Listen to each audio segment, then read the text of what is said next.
Here in the land of sinners and saints, we love to dance and paint. It's just shy of 25 minutes to the hour of 7 o'clock this morning on Now, and it's time to talk about our continued collaboration with the Art Society of Trinidad and Tobago and a brand new artist on set.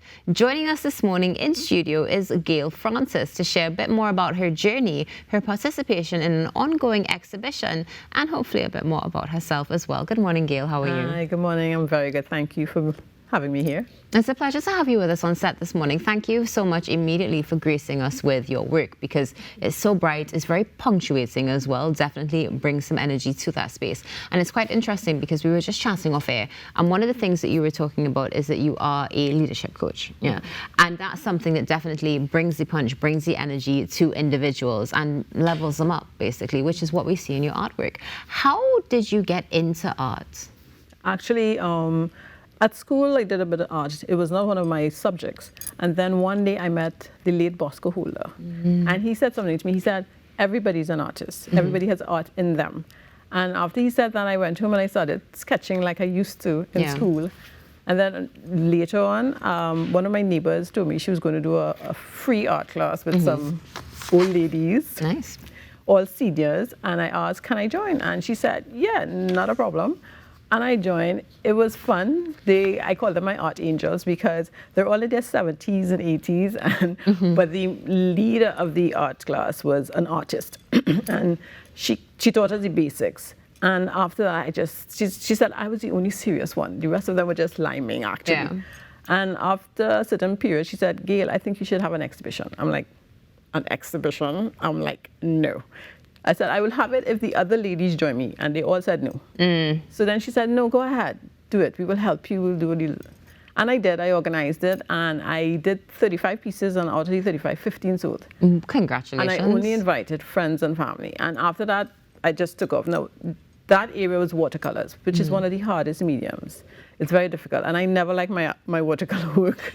But after that, I taught myself acrylics. And from that, acrylics is a lot easier. Yeah.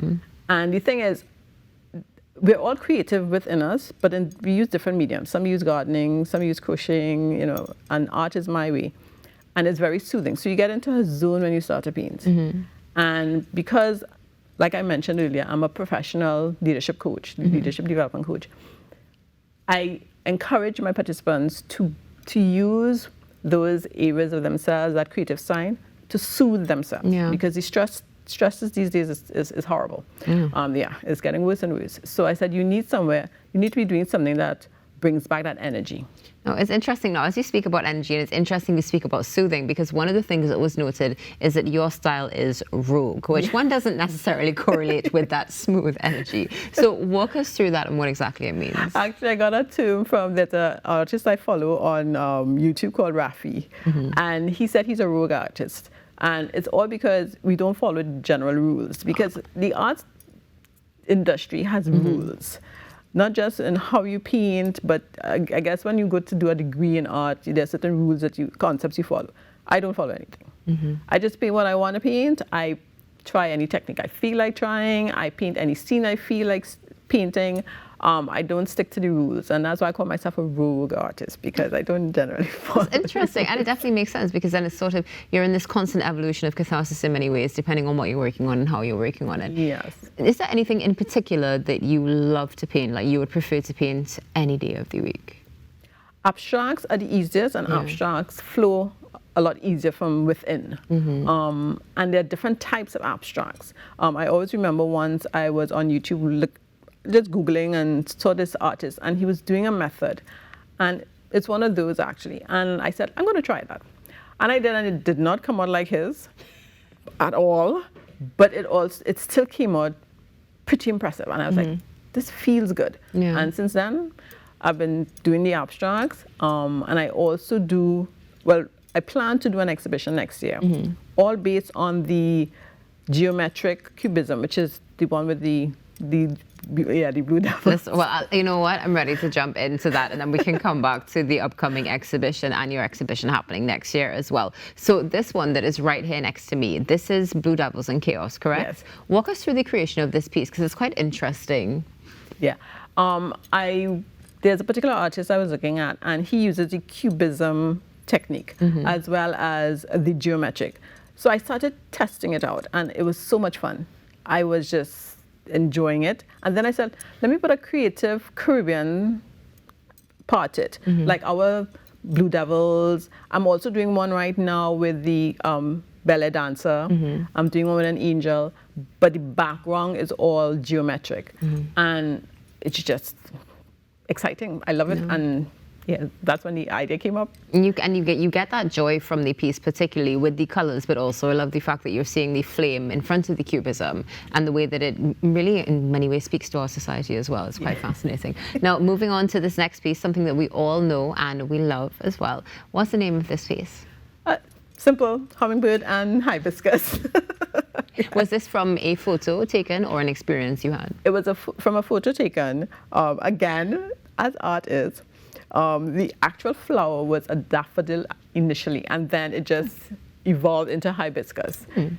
It's interesting. Sometimes you see in your mind what you want to paint, and it turns out totally different. But that's the exciting part. Yeah, definitely. And how long would a piece like that take? People always ask that. For me, I paint based on how I feel. So I might start and then rest it off and then start back. So that piece may have taken me 2 weeks to 3 weeks, because I would start and stop. Because don't forget, I work like everybody else every day, coaching. So yes, it took me a few. So let's go to this next piece, which, if I'm not mistaken, is watercolor. Is that correct? Yes. Yeah. And this is where you would have first started, where you first got your feet wet with watercolor itself. This is definitely quite a deep and interesting piece. What is it about? Actually, I don't know if you're familiar with La Vega in Vancouver, right? Yeah. Along the route, there are some old plantation houses. Again, when something grabs my attention, that's when I painted. So I saw these houses, I took a picture, and that's what I painted. And with something like that, I know we were just talking about the time span of doing one with acrylics, but with the watercolor now, is there a difference in how long it may take? Of course, taking into consideration that it's when you feel and taking work and stuff like that. Actually, acrylics are faster for me than watercolors, because again, I'm never pleased with my watercolors. Yeah, so I kind of paint it, leave it there, look at it, say, ugh, and then come back to it. So, but yeah. So we go from, I'll say, one part of being reflections of Trinidad and Tobago into a different sort of reflection. You would have mentioned abstracts, and if I'm not mistaken, we're seeing some abstracts here. This piece, this is orange and blue and yellow. What is the name of this piece? What? The red one? Yeah. Oh, it's red. My bad. I must be colorblind. It's just called Angles. Okay. Yeah. Interesting. And what inspired this? What is the story behind it? Again, I was looking at a particular artist doing a particular technique, and I said, I have to try this. And the whole intermingling of the different shapes seemed interesting, and I thought it was easy. Yeah. It was not. It was not easy at all. But it was enjoyable to do, even though it was a little difficult. And I love the end result of it. Yeah. All the interlocking, it reminds me of people. We are all interlocked, and I just love the effect of it. 100%. And then moving on to this next piece that we have. Walk us through this piece as well. That one, teal is my favorite color. Okay. As well as I wanted to do something that was larger, an abstract that was bigger, something that almost like zooming in 3D-like. And that is why I decided to do this particular piece with all the different shapes. Again, still linked to the whole geometric theme. Yeah, so yeah. And what is the name of this piece? Rings of Entanglement. Rings of Entanglement. Quite interesting as well. And I noticed with both of them, you have this trend of these a sort of circular pattern in the back as well. Yeah. How would that have been accomplished? Actually, it's, bubble wrap. Yeah. Right. Hey. While you're painting, yeah. Ah, no, doesn't love to play with good bubble wrap. Yes. Excellent. We also have some pieces here in front of us, which I think this is one of my favorite parts. So let's go with yours first. This is beautiful. What is this? It's a version of galaxies and planets. Again, an abstract, but just intermingled with all the different, but circles. Same geometric sort of technique, but mainly circles. But I call it planet and galaxies. How do you get these circles so perfectly? You really want to know? Yes, I do. Covers, chords. There we go. Tricks of the trade. Absolutely wonderful. And I see the shading as well. It's so beautiful. And then we have this one, which I get to hold up, and I'm wonderfully excited about here. this is watercolor, yes? Yes, that's a watercolor. Okay. And this is, I have the name on the back. This is Paui, Abandoned Hut watercolor. Yes. Yeah? Yeah. Amazing. This one, of course, this was inspired by, I guess, your journeys as well. Yes, the same art angels. We went on a line for a place called Paui. It's almost like an estate. It's fantastic. Yeah. And they took us through like a hike, and then there was this abandoned house. I took a picture of it, and I was like, yeah, I gotta paint this. Is that your preferred method? You take photos and then you create? Yeah.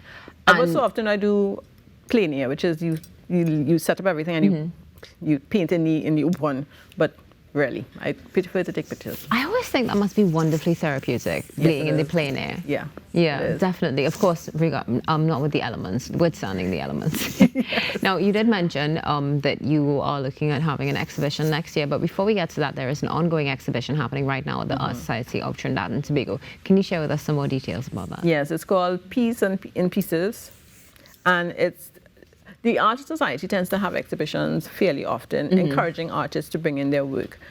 This one, there's about 62 artists presenting, yes. And it's a variety of mediums, not just art, but there's also glass, fabric work, jewelry work. So it's amazing. It was really, really nicely laid out. So I hope everyone can pass in and take a look, because Trinidad has a lot of talented artists. Seriously, a lot of talented artists. And great, you're seeing the information there on your screen. Of course, this members exhibition will come to an end on the 29th of November, so make sure that you go and enjoy. Let's come back to you for a little bit, of course. One of the things you were mentioning, of course, with everything that you do, is you still find the time to do art. And I'm definitely getting that theme of calm restoration is important to you. Is that something that you would like people to take away from observing your art? Yes, I encourage, like I said, I'm a leadership development coach, and I encourage my participants all the time to find that medium that helps soothe them, re-energize them. Art does that for me. Like I said, you get into a zone when you start painting. For some people it's knitting, some people it's gardening, but we need to find something. In this hectic time, you definitely need something to re-energize you. So outside of watercolors and acrylics, are there any other mediums that you like to play with? Not mediums, but I do make junk journals. Explain to us what that is. Junk journals are journals made from things you normally throw away. Cornflakes boxes, the bags, tea boxes, etc. So it's a journal made from that, and inside there are different pockets, and it flips open. So you can use it as a gratitude journal, a spiritual journal, just to write your thoughts. You can even use it as a planner, a wedding journal. Yeah, but it's very different in the sense of it's pretty to look at, and it's very enjoyable to look at. It's definitely also, I mean, as you mentioned some things earlier that many of us, of course, we are versed in, you say, okay, we know crochet, we know art, we know these different things. But when you say junk journals, it definitely piques that interest. Where did that come from? Again, online, just going through YouTube and Pinterest and stuff, and I saw a lady making one. I'm like, I want to try that. Yeah. And the thing with me is if I try something, that's it. I started making one. I gave it away to my husband. He said, this is really nice. I made two. The next thing I have 30. And I'm giving away to my daughters, my friends, and then I started selling them in the markets, the up markets, and and people seem to really like them. Well, there you go. So just more ideas for Christmas, a piece of art from Gail, or maybe a junk journal. You never know what can happen. Gail, for those who are interested, where can we get more information and get in contact with you? My Instagram name is Gafra Art, and most of my contact information is there. Once you go on Instagram, you should be able to find me. You mentioned an upcoming exhibit happening next year. I normally have an exhibition every 2 years. I was supposed to have one this year, but then certain things happened. So I'm having one next year around November, based on the entire geometric theme, like the Blue Devils. So most of it will be like that. Wonderful. Well, we look forward to having you back next year to have the conversation. Thank you, thank you. Gail, thank you so much for being with us, and thank you for loaning us your artwork for the week. My pleasure, and thank you for having me. Of course, we appreciate it, and it's a pleasure to have you. Gail Francis here with us this morning in studio. Gail's work will be here with us all week, so you can enjoy it every single morning or afternoon. Stay tuned. TTPS On Now is coming up after this break. We love to dance and paint. We love to dance and paint. Don't join this if your heart is faint. We love to dance and paint.